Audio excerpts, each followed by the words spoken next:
ஒரு நாள் ஒரு பெண்மணி புத்தரை சந்திக்கின்றாள். புத்தர்கிட்ட சொல்றா, அந்த பிரச்சனை இந்த பிரச்சனை, எனக்கு கிட்டத்தட்ட 83 பிரச்சனைகள் இருக்கின்றன. என்னுடைய 83 பிரச்சனைகளுக்கும் நீர்தான் தீர்வு சொல்ல வேண்டும் சொல்றா.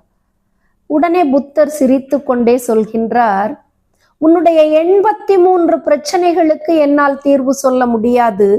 ஆனால் உன்னுடைய 84வது பிரச்சனைக்கு நிச்சயமாக என்னால் தீர்வு சொல்ல முடியும்னு சொல்றார்.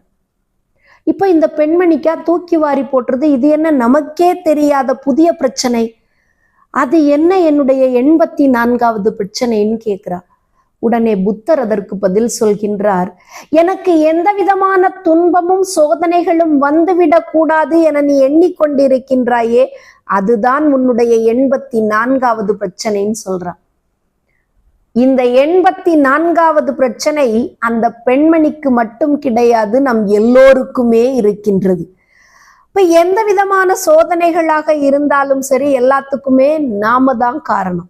நம்முடைய ஆசையே எல்லாவற்றிற்கும் காரணம். அடுத்து இறைவன் நம்முடைய வாழ்க்கையை எவ்வாறு வடிவமைத்து இருக்கின்றானோ அதுதான் நம்முடைய வாழ்க்கை.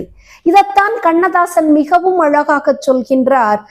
இறப்பின் பின்னது ஏதென்று கேட்டேன், இறந்து பாரென இறைவன் உரைத்தான்.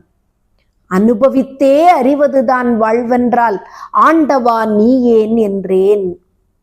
கடவுள் சற்றே அருகில் வந்து உன் அனுபவமே நான் தான் என்றான் அப்படின்னு சொல்லிட்டு ரொம்ப அழகாக சொல்கின்றார். இப்ப இந்த வாழ்க்கையில நாம் அனுபவிக்கக்கூடிய இன்பங்களாக இருக்கலாம், துன்பங்களாக இருக்கலாம், எல்லாமே இறைவனிடமிருந்தே நமக்கு கொடுக்கப்படுகின்றன. அதனால எல்லா சோதனைகளையும் நாம் கடப்பதற்கு இறைவனுடைய கைகளில் எல்லாவற்றையும் ஒப்படைத்து விட்டு நம்முடைய முயற்சிகளிலும் நாம் ஈடுபடுவோம்.